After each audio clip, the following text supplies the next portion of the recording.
जय हिंद साथियों। अशोका अकादमी के Ashoka the exam Guru YouTube channel में मैं हरिओम मौर्य आपका बहुत बहुत स्वागत करता हूं। उम्मीद करता हूं कि आप सभी लोग अपने अपने घरों पर सुरक्षित होंगे, स्वस्थ होंगे तथा अपना और अपनों का ध्यान रख रहे होंगे। और ये भी आशा करता हूं कि आपकी स्टडी घर पर अच्छे से चल रही होगी। आपके स्टडी को और भी अधिक गति प्रदान करने के लिए आज से Ashoka the exam Guru YouTube channel पर ईवीएस तथा ज्योग्राफी के प्रैक्टिस सेट तथा कुछ ऑनलाइन लेक्चर्स शुरू होने जा रहे हैं, जिनका आप लोग लाभ उठाएं तथा अपनी स्टडी को और भी ज़्यादा गति प्रदान करें। साथियों, इन प्रैक्टिस सेट्स में हमने आपके लिए आए हुए क्वेश्चंस तथा कुछ अति महत्वपूर्ण क्वेश्चंस का जो है संकलन किया है। तो आइए आज से शुरू करते हैं प्रैक्टिस सेट नंबर 1 ईवीएस, जो आपके यूपी टेट के लिए बहुत ही ज़्यादा अनिवार्य है, इम्पॉर्टेंट है और सुपर टेट में भी इसके कुछ क्वेश्चंस आ जाते हैं। इसलिए यूपी टेट और सुपर टेट दोनों कैंडिडेट्स देख सकते हैं। देखिए साथियों, आपकी स्क्रीन पर पहला क्वेश्चन आ चुका है। आप सभी लोग इसको बहुत ध्यान से देखें और बताएं सही आंसर। इनमें से कौन सा मानव पर्यावरण का घटक नहीं है? इनमें से कौन सा मानव पर्यावरण का घटक नहीं है? Question number 1 is on your screen. इनमें से कौन सा मानव पर्यावरण का घटक नहीं है? ऑप्शन नंबर 1 इज भूमि, 2 इज धर्म, समुदाय तथा परिवार। देखिए साथियों, पर्यावरणीय घटक की जब बात होती है तब पर्यावरणीय घटक में दो प्रकार के घटकों का जिक्र होता है। नंबर 1 जिक्र जैविक घटक तथा दूसरे तरीके का जो घटक होते हैं वो अजैविक घटक होते हैं। जैविक घटक में पादप आ जाते हैं तथा उपभोक्ता आ जाते हैं, अपघटक आ जाते हैं। ये जैविक पर्यावरण तथा मानव पर्यावरण में कहे जाते हैं। जबकि अगर बात कही जाए अजैविक घटकों में, तो भूमि आ जाएगी, तालाब आ जाएंगे, नदियाँ, पर्वत, पठार आदि, सूर्य का प्रकाश, ये सब अजैविक घटकों में माने जाएंगे। तो मानव पर्यावरण जो कि जैविक घटक का पार्ट है, तो जैविक घटक से संबंधित देखिए भूमि है, धर्म है, परिवार है। लेकिन क्वेश्चन में आपसे पूछा गया है निम्नलिखित में से कौन मानव पर्यावरण का घटक नहीं है? मानव पर्यावरण का घटक नहीं है। तो नीचे वाले जो तीनों हैं ये मानव पर्यावरण के घटक हैं, जबकि भूमि ये अजैविक घटक का पार्ट है और यही आपका सही उत्तर हो जाएगा। साथियों, बहुत जल्दी जल्दी बताइए आपका सही उत्तर कौन सा है? भूमि। Option number 1 is right answer for this question, for question number 1। साथियों, आइए देखते हैं नेक्स्ट क्वेश्चन। सारे क्वेश्चंस बहुत ही ज़्यादा इंपॉर्टेंट हैं, बहुत ही ज़्यादा अच्छे हैं और काफ़ी इंटरेस्टिंग भी हैं। जैविक पर्यावरण में शामिल है उत्पादक, उपभोक्ता, अपघटक या उपरोक्त सभी। बताइए साथियों, जल्दी जल्दी बताइए, कमेंट बॉक्स में कमेंट करके बताइए कि कौन सा आंसर सही होगा। जैविक पर्यावरण में शामिल है। जैविक पर्यावरण में देखिए साथियों, क्वेश्चन नंबर 1 से रिलेटेड है कहीं ना कहीं ये।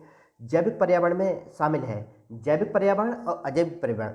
जैविक पर्यावरण में उत्पादक, उपभोक्ता और अपघटक ये सब शामिल होते हैं, जबकि अजैविक में नदियाँ, पर्वत, पठार, सूर्य प्रकाश आदि जो है ये सब अजैविक पर्यावरण के हिस्सा हैं। इन्होंने बताया जैविक पर्यावरण में शामिल है तो उत्पादक भी शामिल है, उपभोक्ता भी शामिल है, अपघटक भी शामिल है, अर्थात उपरोक्त सभी शामिल हैं। इसलिए option number 4 is right answer for this question. ठीक है साथियों, वेरी गुड, सभी लोगों ने बहुत अच्छा बताया है, उपरोक्त सभी।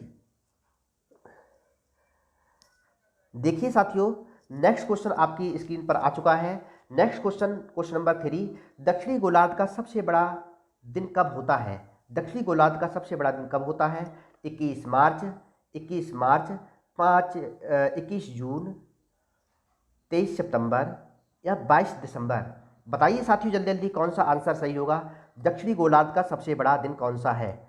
दक्षिणी गोलार्ध के दिन की बात करेंगे तो देखिए ये आपका जो है, ये आपका नॉर्थ पोल रहा और ये आपका साउथ पोल रहा, जबकि ये आपकी भूमध्य रेखा जिसको विषुवत रेखा के नाम से भी जाना जाता है। अब हम अगर देखें तो आपका जो है ये आपकी मकर रेखा रही और ये आपकी कर्क रेखा रही, जो कि मैंने ग्रीन कलर से बना दी है। इसमें 23.5 डिग्री दक्षिणी अक्षांश रेखा जिसको मकर रेखा कहते हैं, मकर रेखा पे जब सूर्य लंबवत चमकता है, कौन सा दिन होता है? 22 दिसंबर। 22 दिसंबर की तिथि एक ऐसी तिथि है जिस दिन, इस दिन जो है मकर रेखा पर सूर्य लंबवत चमकता है, और यही दिन या 22 दिसंबर को ही दक्षिणी गोलार्ध में पृथ्वी का सबसे बड़ा दिन होता है, तथा 22 दिसंबर को उत्तरी गोलार्ध का सबसे छोटा दिन भी माना जाता है। Option number 4 is right answer for question number 3। दक्षिणी गोलार्ध का सबसे बड़ा दिन 22 दिसंबर को होता है। बहुत अच्छा बताया साथियों, very good. Now see next question. Our next question is our screen. Question number 4, ध्रुव तारा सभी मौसमों में स्थिर दिखाई देता है। देखिए साथियों, ध्रुव तारा सभी मौसमों में स्थिर दिखाई देता है। आपने देखा होगा उत्तर दिशा में दिखाई देता है ये ध्रुव तारा, उत्तर दिशा में दिखाई देता है ध्रुव तारा। इसकी खास बात क्या होती है? ये जस्ट चाहे घूर्णन करती है पृथ्वी, चाहे परिक्रमण करती है, ये उत्तरी जो ध्रुव होता है इसके जस्ट ऊपर पाया जाता है, उत्तरी ध्रुव के जस्ट सीध में पाया जाता है। इसीलिए प्रत्येक दशा में ये उत्तरी पृथ्वी से उत्तर की तरफ को दिखाई देता है। और इस प्रकार से अगर हम देखें तो आपका जो ऑप्शन नंबर 1 है, ध्रुव तारा अपने अक्ष पर घूर्णन नहीं करता, ये गलत है ऑप्शन। नेक्स्ट हो जाएगा आपका, ध्रुव तारा भूमध्य रेखा के अक्ष पर स्थिर होता है, ये भी गलत है। ध्रुव तारा पृथ्वी के उत्तरी ध्रुव की अक्ष के ऊपर होता है, ये सही है, ये सही है।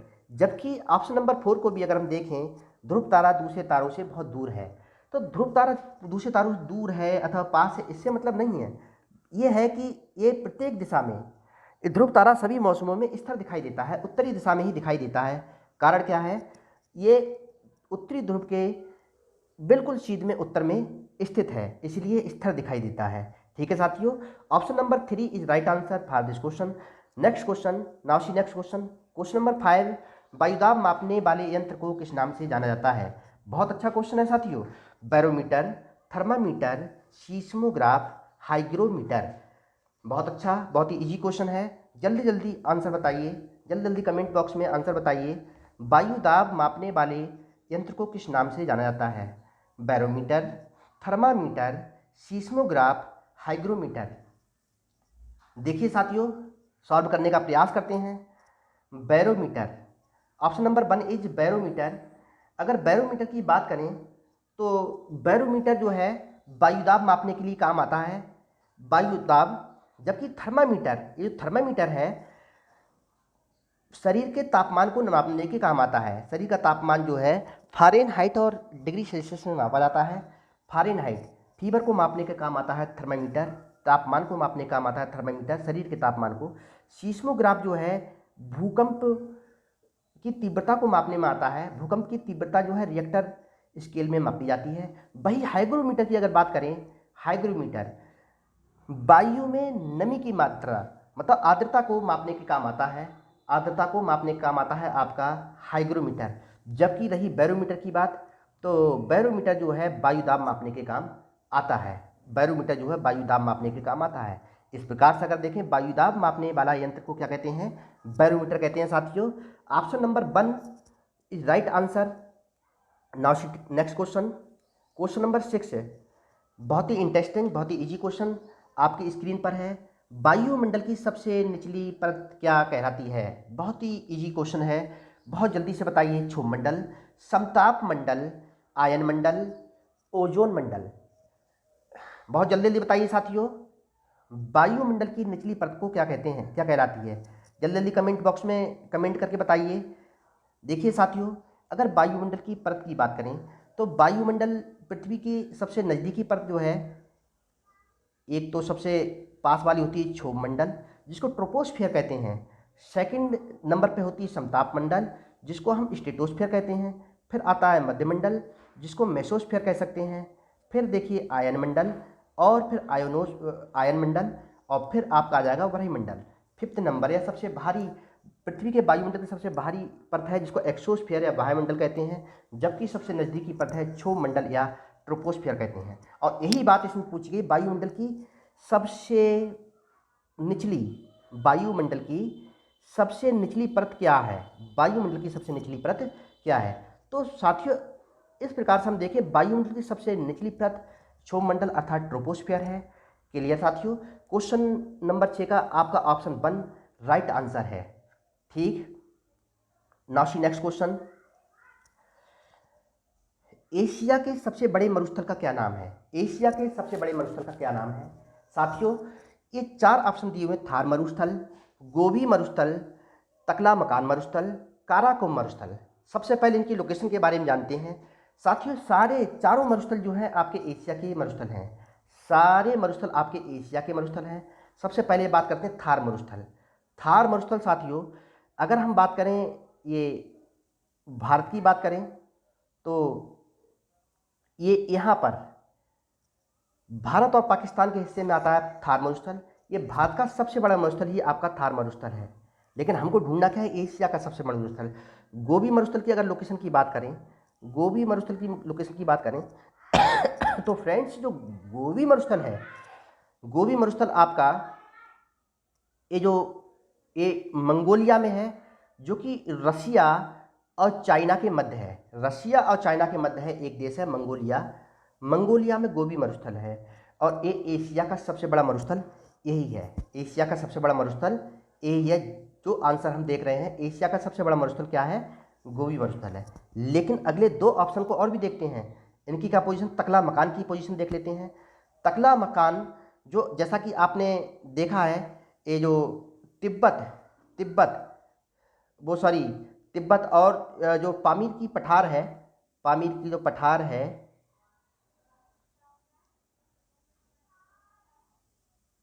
यहाँ पर, और यहाँ से लेकर ये जो भारत के ऊपर पूर्वोत्तर में ये जो एरिया है चीन का, ये तकला मकान मरुस्थल का है, ये तकला मकान मरुस्थल का है। जब ये एरिया आपका जो मध्य एशिया कहलाएगा, ये एरिया का क्या कहलाएगा, मध्य एशिया कहलाएगा। जबकि मध्य एशिया का ही एक और मरुस्थल है जिसका नाम है काराकोरम मरुस्थल। काराकोरम मरुस्थल दोस्तों, काराकोरम मरुस्थल की अगर बात करेंगे तो आपका जो काराकोरम मरुस्थल है ये कजाकिस्तान तथा तुर्कमेनिस्तान में स्थित है। कजाकिस्तान तथा तुर्कमेनिस्तान की अगर स्थिति की बात करेंगे तो भारत से पश्चिमोत्तर में यहाँ पर कजाकिस्तान और तुर्कमेनिस्तान का एरिया है, यहाँ पर स्थित है। ये भी मध्य एशिया का हिस्सा आता है। तो तकला मकान मरुस्थल और काराकोरम मरुस्थल भारत के मतलब मध्य एशिया में स्थित है। गोबी मरुस्थल मंगोलिया में है, थार मरुस्थल भारत में है। लेकिन हमारा आंसर क्या है, हमको क्या देखना है, एशिया का सबसे बड़ा मरुस्थल कौन सा है। तो साथियों एशिया का सबसे बड़ा मरुस्थल गोबी मरुस्थल है, जो कि मंगोलिया में स्थित है। Answer number 2, option number 2 is right answer for question number 7। Now see next question, विश्व शौचालय दिवस कब मनाया जाता है। बहुत ही इंपॉर्टेंट है, कई बार ये पूछा जा चुका है, विश्व शौचालय दिवस कब मनाया जाता है। जल्दी जल्दी कमेंट करके बताइए साथियों, विश्व शौचालय दिवस कब मनाया जाता है। आइए देखते हैं। देखिए 22 अप्रैल अभी निकला है, और 22 अप्रैल को हमारा जो पृथ्वी दिवस मनाया जाता है।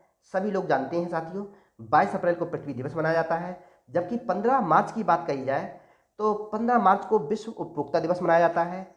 वहीं 22 मार्च की बात करेंगे, विश्व जल दिवस मनाया जाता है। लेकिन अब बचा आपका 19 नवंबर। जी हाँ साथियों, 19 नवंबर को ही विश्व शौचालय दिवस मनाया जाता है। मोस्ट इंपॉर्टेंट है ये विश्व शौचालय दिवस। कई बार सी टेट के एग्जाम में पूछा गया है ये, और ये मोस्ट इंपॉर्टेंट है 19 नवंबर। ठीक है साथियों, तो option number 4 is right answer for this question. Now see next question. अब नेक्स्ट क्वेश्चन, क्वेश्चन नंबर 9, निम्नलिखित किस गैस के कारण भोपाल गैस त्रासदी हुई। साथियों भोपाल गैस त्रासदी जो है ऐतिहासिक त्रासदी हुई है, और ये कब हुई और क्यों हुई, इस प्रकार से क्वेश्चंस बहुत बार पूछे गए हैं, विभिन्न एग्जाम्स में पूछे गए हैं, और आपके यूपी टेट में भी एग्जाम पूछे गए हैं ये। क्लोरोफ्लोरोकार्बन, पहला ऑप्शन है क्लोरोफ्लोरोकार्बन के कारण, कार्बन डाइऑक्साइड के कारण, नाइट्रस ऑक्साइड के कारण, या मिथाइल आइसोसाइनाइड के कारण। साथियों जल्दी जल्दी से आंसर बताइए। बहुत ही अच्छा क्वेश्चन है, बहुत ही अच्छा क्वेश्चन है, बहुत ही इंपॉर्टेंट क्वेश्चन है। किस गैस के कारण भोपाल गैस त्रासदी हुई? किस गैस के कारण जो है भोपाल गैस त्रासदी हुई? जी हाँ साथियों, बहुत सारे लोग बहुत अच्छा बता रहे हैं, मिथाइल आइसोसाइनेट। मिथाइल आइसोसाइनेट ऐसी गैस है जो कि एक जहरीली या विषाक्त गैस है, बहुत ही खतरनाक गैस है। दरअसल मध्य प्रदेश की राजधानी भोपाल में एक यूनियन कार्बाइड का एक कारखाना है, यूनियन कार्बाइड गैस का कारखाना है। और ये गैस मतलब जो है मिथाइल आइसोसाइनेट गैस का रिसाव हुआ 2 दिसंबर 1984 को, और इसमें बड़ी संख्या में लोग मारे गए थे। ऐसा कहा जाता है कि 15,000 या इससे भी अधिक लोगों की मौत इसमें हो गई थी, और बहुत ही त्राहिमाम मच गया था। मिथाइल आइसोसाइनेट जो है बहुत ही जहरीली गैस होती है। ठीक है साथियों, तो निम्नलिखित किस गैस के कारण भोपाल गैस त्रासदी हुई? तो किस गैस के कारण हुई? मिथाइल आइसोसाइनेट के कारण। और ये हुई थी आपकी 2 दिसंबर 1984 को यूनियन कार्बाइड कारखाना Bhopal Madhya Pradesh. Now see next question. अब next question is Ganga action plan को लाने का उद्देश्य निम्नलिखित में से क्या है? गंगा एक्शन प्लान की बात आ जाए तो ये गंगा नदी से जुड़ा हुआ है। साथियों इस गंगा एक्शन प्लान को लाने का उद्देश्य गवर्नमेंट का जो था, पूरी तरीके से गंगा नदी के दूषित होते जल को गुणवत्तापरक बनाना, तो दोबारा में शुद्धिकरण करना, इसको शुद्ध करना, स्वच्छ करने के हेतु गंगा एक्शन प्लान को लाया गया जल की गुणवत्ता के लिए। ये तो बात क्लियर है। इसके साथ साथ जो है गंगा को राष्ट्रीय नदी भी घोषित किया गया। राष्ट्रीय जलीय जीव गंगा डॉल्फिन को माना गया। क्लियर साथियों? तो जल की गुणवत्ता वाला ऑप्शन आपका सही आंसर है। तो option number 1 is right answer for this question. Ganga action plan को लाने का उद्देश्य जल की गुणवत्ता के लिए था, जल की गुणवत्ता में सुधार हेतु था। नेक्स्ट क्वेश्चन साथियों, निम्नलिखित में से कौन सी ग्रीन हाउस गैस है? मोस्ट इंपॉर्टेंट क्वेश्चन है ये। निम्नलिखित में से कौन सी ग्रीन हाउस गैस है? Sulphur dioxide, oxygen, argon, methane. बताइए साथियों बहुत जल्दी जल्दी से, कौन सी ग्रीन हाउस गैस है? सल्फर डाइऑक्साइड है, ऑक्सीजन है, आर्गन है, या फिर मीथेन गैस है? बहुत जल्दी से कमेंट करके बताइए कौन सी गैस ग्रीन हाउस गैस है। देखिए साथियों, जैसा कि आपको बता रखा है, और ग्रीन हाउस गैस 6 गैसेस हैं जो कि ग्रीन हाउस हैं। Nitrous oxide green house gas है, कार्बन डाइऑक्साइड भी है, क्लोरोफ्लोरोकार्बन है, मीथेन है, जलवाष्प है, और ओजोन है। तो 6 गैसें मतलब जो है ग्रीन हाउस गैसें हैं जो कि पर्यावरण में तापमान बढ़ाने का कार्य कर रही हैं। Nitrous oxide, carbon dioxide, chlorofluorocarbon, methane, जलवाष्प तथा ओजोन। अगर इन 6 गैसेस में से देखी जाए तो केवल एक गैस मैच कर रही है जिसका नाम है मीथेन। जी हाँ साथियों, मीथेन गैस जो है ग्रीन हाउस गैस है। क्लियर हो गया साथियों? मीथेन गैस जो है ग्रीन हाउस गैस है, बहुत ही इंपॉर्टेंट है। आपको छइयों ग्रीन हाउस गैसेस के जो है नाम पता होने चाहिए। एक बात पुनः सुन लीजिए। Nitrous oxide, carbon dioxide, chlorofluorocarbon, methane, जलवाष्प तथा ozone. Now see next question. अब नेक्स्ट क्वेश्चन इज वायु प्रदूषण को कम किया जा सकता है। वायु प्रदूषण को कैसे कम किया जा सकता है?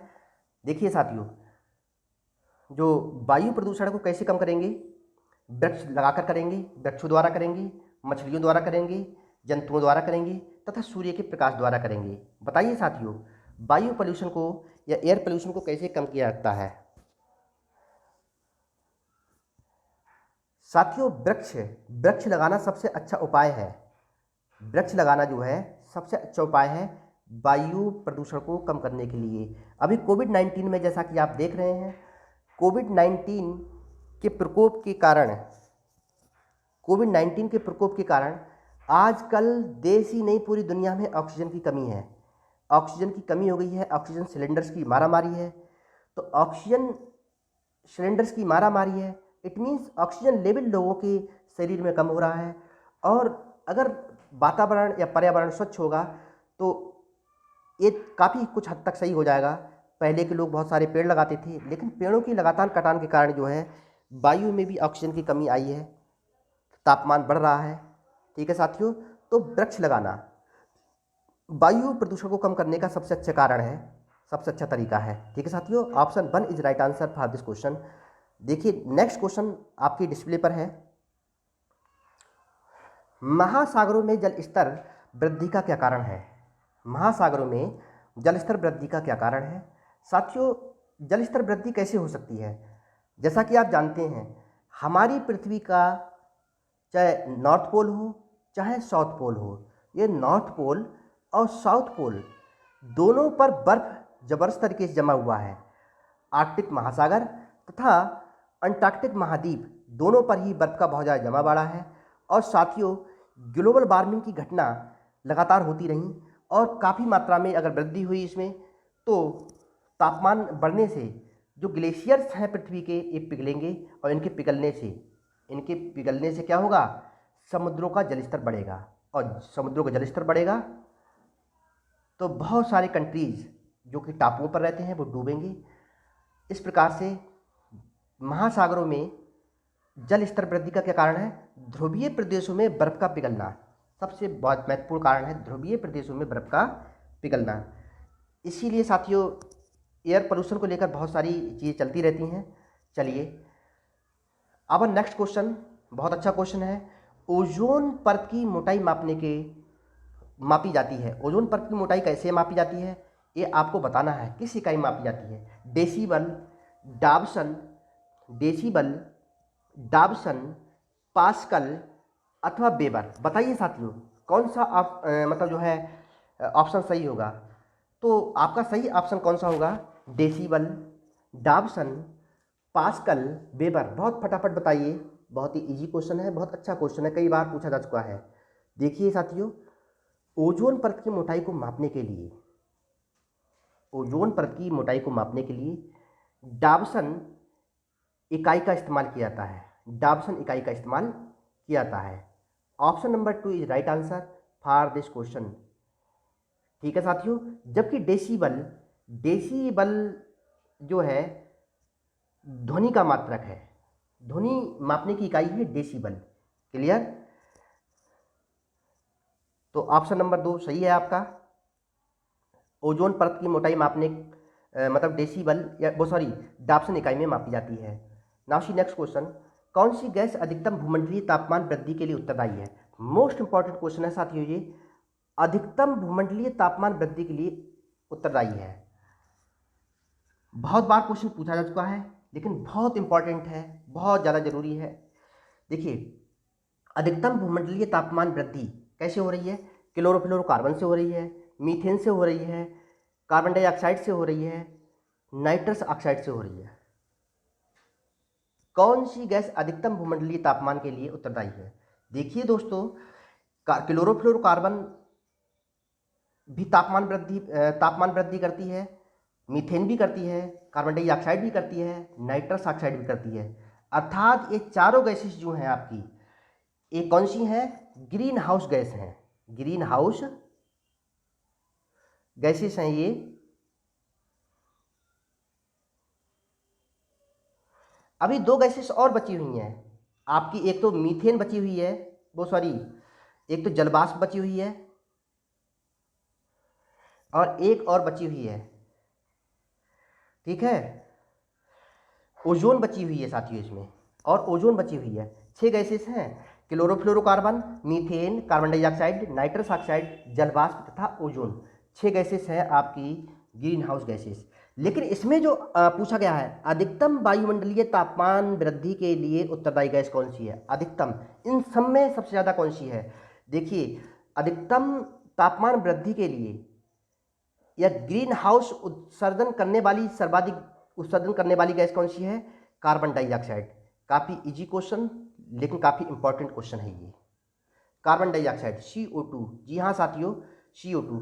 कार्बन डाइऑक्साइड जो है ग्रीन हाउस उत्सर्जन के लिए सबसे अधिक उत्तरदायी गैस है और यही जो है भूमंडलीय तापमान में तापमान वृद्धि में सर्वाधिक योगदान देने वाली गैस भी है कार्बन डाइऑक्साइड।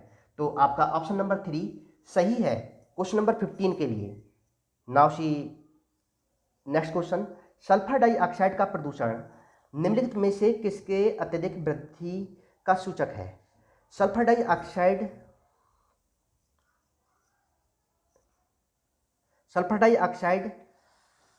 का प्रदूषण निम्नलिखित में से किसके अत्यधिक वृद्धि होने का सूचक है? बहुत जल्दी जल्दी साथियों बताओ, फटाफट आंसर दो साथियों।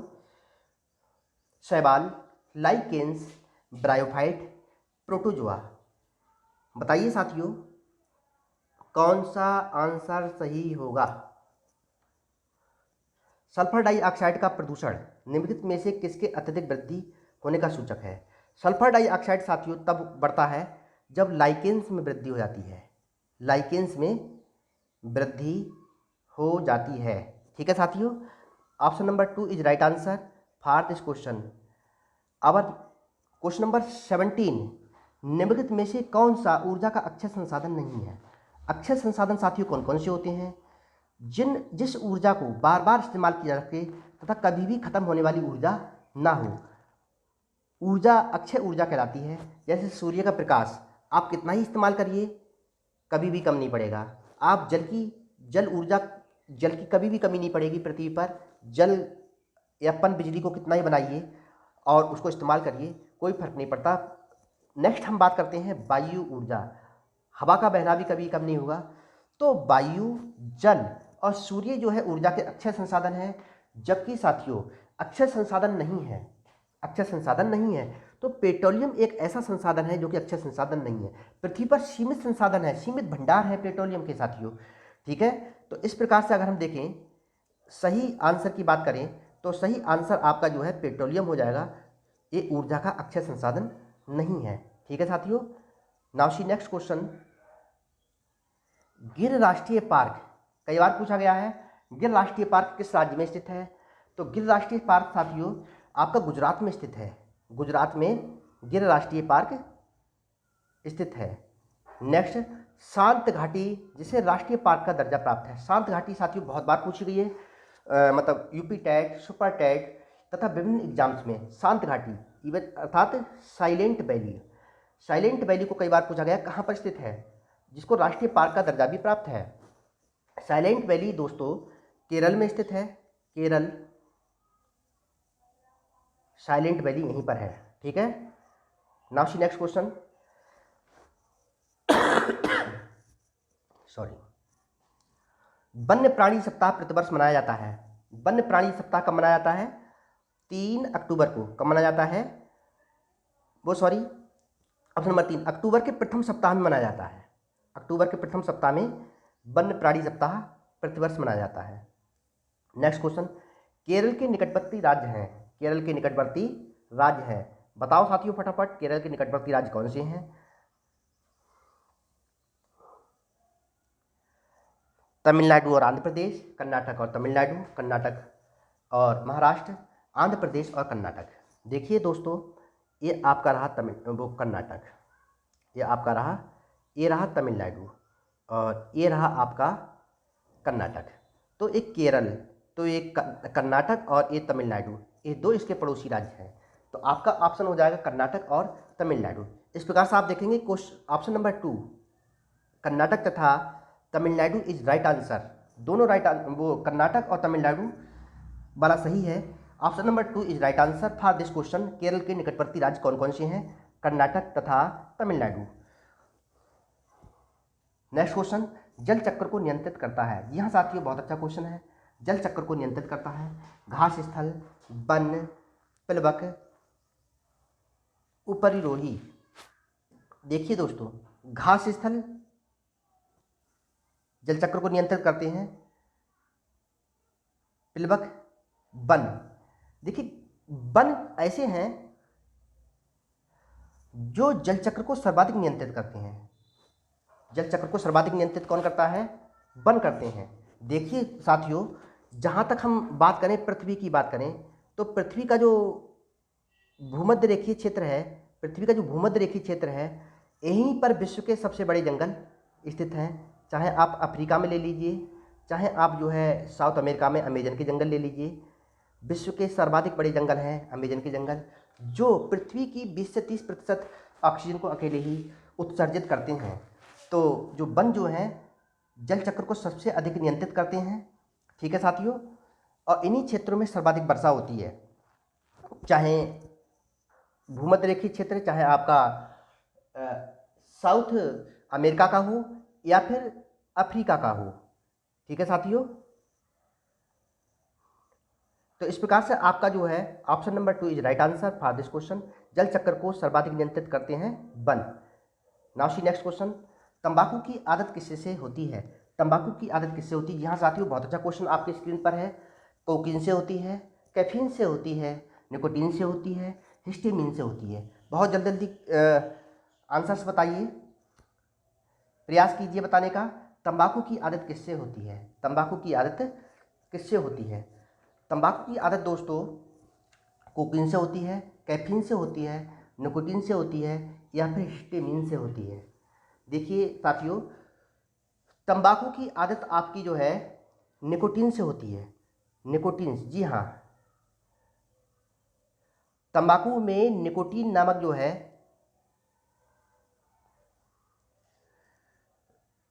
उत्तेजक पदार्थ पाया जाता है। निकोटीन, कैफीन, कोकीन ये सब उत्तेजक पदार्थ हैं। ठीक है साथियों, निकोटीन तंबाकू में पाया जाता है। तंबाकू की आदत किससे होती है? निकोटीन से होती है। Option number 3 is right answer for this question.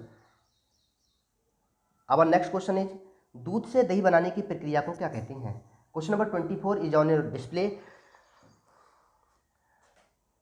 पहला ऑप्शन है प्रकाश संश्लेषण, दूसरा आसवन विधि, नंबर 3 किण्वन विधि, नंबर 4 स्टेरिलाइजेशन। बताइए फटाफट। प्रकाश संश्लेषण आप जानते ही हो, कार्बन और जो है प्रकाश की उपस्थिति में प्रकाश संश्लेषण क्रिया घटित होती है पौधों में। आसवन विधि, आसवन विधि क्या होती है? दो घुलनशील द्रव को अलग करने की विधि होती है आसवन विधि। किण्वन विधि, किण्वन विधि में जो है दूध से दही का बनने की प्रक्रिया होती है। स्टेरिलाइजेशन, और आप कह सकते हो स्टेरिलाइजेशन में क्या होता है, जो गंदे औजार होते हैं या औजारों को गंदगी रहित करने के लिए स्टेरिलाइजेशन किया जाता है। ठीक है साथियों, तो इस प्रकार से अगर देखें दूध से दही बनने की प्रक्रिया, दूध से दही बनने की प्रक्रिया क्या कहलाएगी आपकी? किण्वन विधि कहलाएगी। किण्वन विधि कहलाएगी। बहुत बार पूछा गया है दूध से दही बनने की प्रक्रिया आप क्या कहते हैं? किण्वन कहते हैं। किण्वन विधि से दूध से दही बनता है। नेक्स्ट, कुनैन की दवा, कुनैन की दवा प्राप्त होती है। कुनैन बहुत बार पूछा गया है। नीलगिरी के पौधे से प्राप्त होती है, एकोनाइट के पौधे से प्राप्त होती है, सिनकोना ट्री से प्राप्त होती है, ये जलीय पौधे से प्राप्त होती है। साथ ही सिनकोना, सिनकोना ट्री ऐसा पेड़ है जिससे कुनैन की दवाई बनती है। कुनैन की दवाई बनती है। क्वेश्चन नंबर 25 का आंसर 3 सही है। नेक्स्ट क्वेश्चन, क्वेश्चन नंबर 26 है, प्रकाश संश्लेषण प्रक्रिया में सम्मिलित गैस है। मोस्ट इंपॉर्टेंट है साथियों ये, ozone, oxygen, hydrogen, carbon dioxide. बहुत जल्दी से बताइए, कमेंट बॉक्स में आके बताइए। प्रकाश संश्लेषण प्रक्रिया में सबसे अधिक है, प्रकाश संश्लेषण प्रक्रिया में सम्मिलित गैस है ozone, hydrogen, oxygen, carbon dioxide. प्रकाश संश्लेषण प्रक्रिया कब घटित होती है?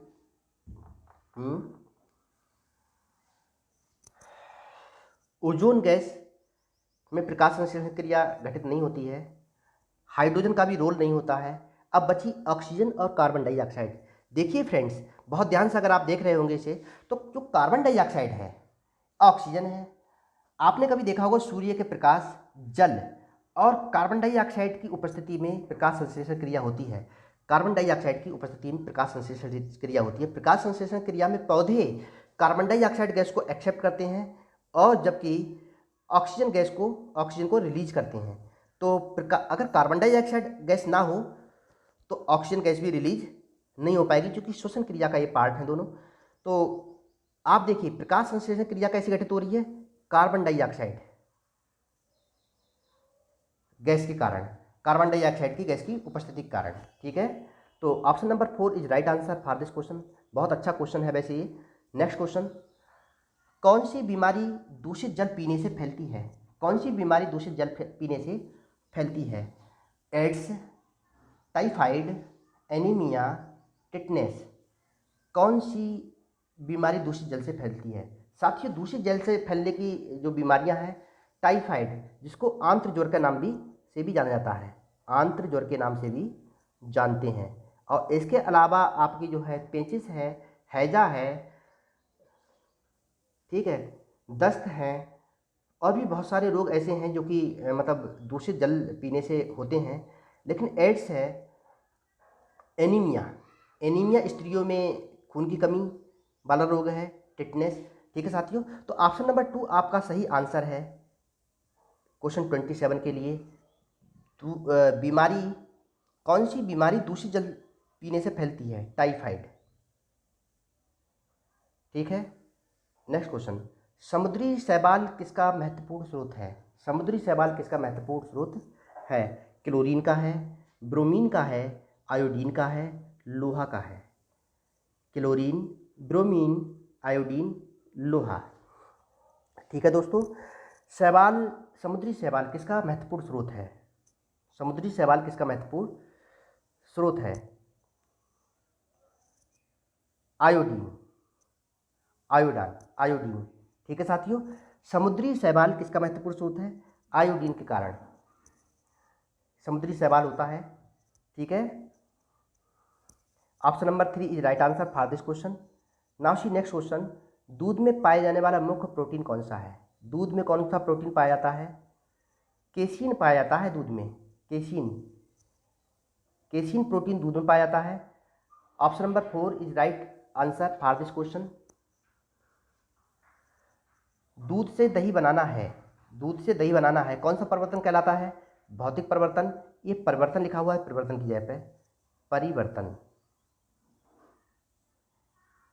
बहुत जल्दी से कमेंट बॉक्स में बताओ साथियों, दूध से दही बनाना है, भौतिक परिवर्तन है, रासायनिक परिवर्तन है, तापीय परिवर्तन है, या नाभिकीय परिवर्तन है? साथियों, दूध से दही बनाने की प्रक्रिया जो है रासायनिक परिवर्तन के अंदर आती है। दूध से दही बनाने की प्रक्रिया जो है रासायनिक परिवर्तन के अंदर आती है। Option number 2 is right answer for this question. इस प्रकार से आज की प्रैक्टिस सेट के आपके 30 क्वेश्चंस पूरे हुए। और नेक्स्ट के लिए आप टेलीग्राम पर या Ashoka the exam Guru Facebook page पर देखते रहें, टेलीग्राम के Ashoka the exam Guru channel पर देखते रहें। ठीक है साथियों, आज के लिए इतना ही। जय हिंद, जय भारत।